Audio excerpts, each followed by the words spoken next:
Hi, my name is Cassandra Duffy and I'm a dance major at Western Kentucky University. Today we will be discussing the movement sequence of an X roll.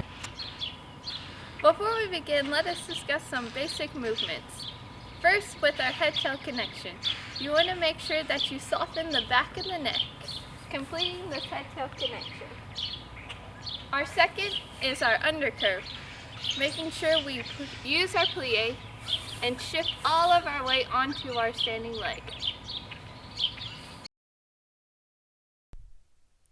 Starting facing forward in a parallel position, make sure the feet are not turned out or inverted, but in a true parallel. Undercurve to the standing leg, allowing mobility in the arms and the opposite leg. Shift the leg behind and soften to the ground.